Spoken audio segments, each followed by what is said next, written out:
لله رب العالمين والصلاة والسلام على سيد الأنبياء والمرسلين سيدنا محمد وعلى آله وأصحابه أجمعين أما بعد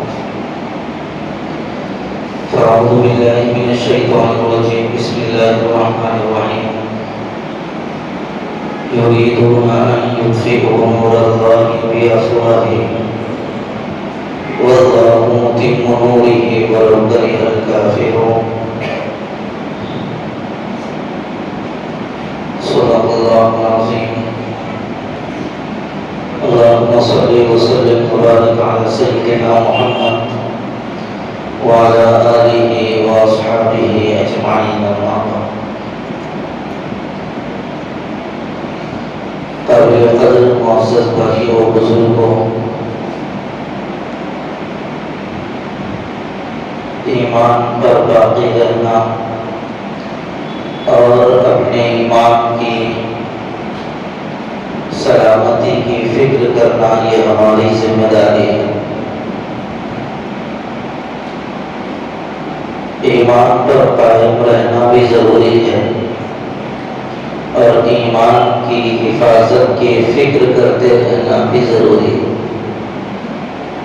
اسی کے لیے اللہ تبارک و تعالیٰ نے ہم لوگوں کو رمضان دیا ہے کہ رمضان المبارک کے اندر اپنے ایمان کو جتنا بہتر اور مضبوط بنا سکتے ہو بناؤ۔ رمضان کی تیاری کے لیے یہ شعبان ہے۔ شعبان کے اندر حضور اکرم صلی اللہ علیہ وسلم بہت زیادہ عبادت کا اہتمام فرماتے تھے۔ سرکار نے فرمایا شعبان شہری و رمضان شہر اللہ، شعبان میرا مہینہ ہے اور رمضان اللہ کا مہینہ۔ حضور شعبان کے مہینے میں بہت زیادہ روزوں کا اہتمام فرماتے تھے۔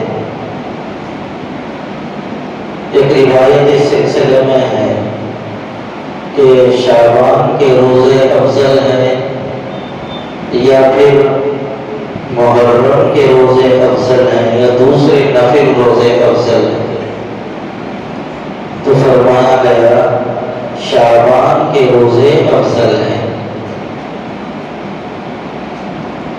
اس کی وجہ العارف المعارف کے اندر یہ لکھی ہے، ایک ہے وہ سنتیں جو فرض نمازوں کے ساتھ ملی ہوئی ہیں، جیسے فجر سے پہلے 2 رکعت سنت ہے، ظہر سے پہلے 4 رکعت سنت ہے۔ یہ سنتیں جو ہیں نمازوں سے ملی ہوئی ہیں، اور بعض سنت نمازیں وہ ہیں جن کا تعلق نماز سے، فرض نماز سے ملی ہوئی ہونے کا نہیں ہے، وہ الگ سے سنت ہے، جیسے اشراق ہے، چاشت ہے وغیرہ۔ ان کی فضیلت ذرا کم ہے ان سنتوں سے جو فرض نماز کے ساتھ ملی ہوئی ہے۔ کیوں؟ اس لیے کہ وہ فرض نمازوں کے فوری بعد ہیں یا فرض سے پہلے ہیں، اس لیے ان کا ثواب زیادہ ہے۔ اسی طرح شعبان کا روزہ بھی رمضان سے ملا ہوا ہے، شعبان کا مہینہ رمضان سے ملا ہوا، اس لیے شعبان کے روزوں کی فضیلت دوسرے عام نفل روزوں کے مقابلے میں ذرا زیادہ ہے۔ اس لیے سرکار دو عالم صلی اللہ علیہ وسلم اس کا بہت اہتمام فرماتے تھے۔ رمضان المبارک کی جہاں ہمیں بہت ساری تیاریاں کرنی ہیں، انشاءاللہ میں کسی اور موقع پر آپ کے سامنے عرض بھی کروں گا کہ ہمیں رمضان المبارک کی کیا کیا تیاریاں کرنی ہیں۔ اس وقت رمضان المبارک کی تیاریوں میں موجودہ ملکی حالات کو سامنے رکھ کر ایک تیاری ہم پہلے کرنا شروع کر دیں۔ کی انجام دہی کے ساتھ ساتھ اپنی دستاویزات کی درستگی، اپنے ڈاکیومنٹ کی درستگی، یہ بھی بہت ضروری ہے۔ رمضان المبارک آنے سے پہلے اس کام کو ہمیں کر لینا بہت ضروری ہے۔ اگر ہم نے اس جانب توجہ نہیں دی تو بعد میں ہمیں بہت پچھتاوا ہوگا، بہت افسوس ہوگا۔ اس کو دین سمجھ کر کریں، ایمان سمجھ کر کریں، عبادت سمجھ کر کریں۔ آپ کے ڈاکومنٹس اگر درست نہیں ہیں تو آپ کا وجود خطرے میں ہے۔ بعض لوگوں کے ذہنوں میں آتا ہوگا یہ مولانا خالی ووٹر آئی ڈی بناؤ بولتے ہیں، ڈاکومنٹ درست کرو بار بار بولتے ہیں۔ پھر نماز کی فضیلت، ذکر کی فضیلت، تلاوت کی فضیلت آج کل نہیں بول رہے، یہ بول رہے۔ میرے بھائیوں، اگر آپ کا وجود باقی ہے تو آپ جتنی چاہے اتنی تلاوت کیجیے، جتنا چاہے ذکر کر سکتے ہیں، جتنی چاہے عبادت کر سکتے ہیں، جو چاہے کر سکتے ہیں۔ آپ کا وجود ہی خطرے میں ہے تو آپ کا دل کیا لگے گا عبادت؟ اس لیے اپنے ڈاکومنٹس کی درستگی وقت سے پہلے کروا لیں۔ حالات بڑے نازک آنے والے ہیں، پرخطر حالات ہمارے سامنے ہیں۔ بعض لوگوں کے ذہنوں میں یہ ہے CAA کہاں تھا، NRC کہاں نافذ ہوگی، یہ سب لوگوں کی باتیں ہیں۔ CAA نافذ جب کیا جائے گا، ڈاکومنٹ بتانے کی بات جب ہوگی، ہم روڈوں پہ آئیں گے، سڑکوں پہ آ جائیں گے، احتجاج کریں گے۔ بعض لوگ تحریک چلا رہے ہیں، ہم ڈاکومنٹس نہیں بتائیں گے۔ یہ سب ٹھیک کب؟ جب آپ کے ڈاکومنٹ درست ہوں، جب درست ہے یہ سب۔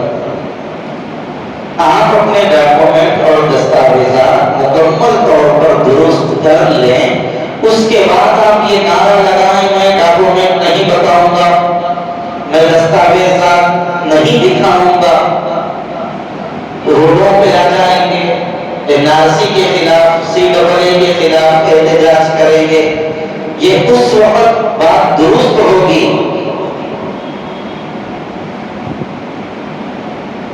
اگر آپ نے یہ کام وقت سے پہلے نہیں کیا اور آپ خوش فہمی میں مبتلا رہے، وہ لیڈر آئے گا، یہ لیڈر آئے گا، ہمارا کو بچا لے گا، وہ لیڈر روڈ پہ آ جائے گا، ہمارا کوئی لیڈر نہیں آئے گا۔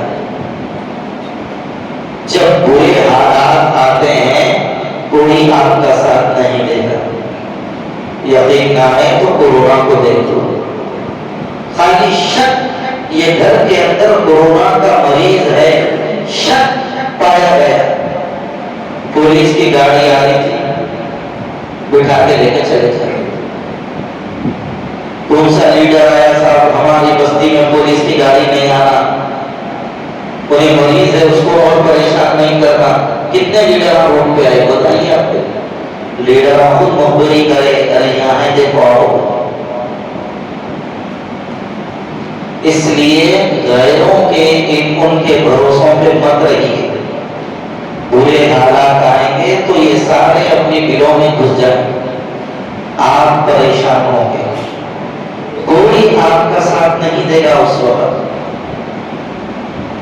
اس وقت آپ کسی لیڈر کو فون کریں گے تو ہو سکتا ہے اس وقت آپ کو لیڈر یہ بھی کہہ دے اتنے دنوں کا تمہارا کو ٹائم ملا تھا، کیا کر رہے تھے، بڑھا لینا تھا، نہیں اب میں کیا کروں، وہ حکومت کی بات ہے، میں کچھ بھی نہیں کر سکتا۔ اس کے ہو سکتا ہے کہے، اللہ نہ کرے، سوال نہ کرے، CAA آئے، NRC آئے، اللہ اسلامت سے ساری ملت کی حفاظت فرمائے۔ لیکن اگر حالات آ گئے تو ہم کیا کریں گے اس میں؟ اور جتنے ڈاکومنٹس میں فرق ہم لوگوں کے ہے، غیروں کے ڈاکومنٹس میں اتنا فرق نہیں۔ آدھار میں ایک نام، پین کارڈ پہ ایک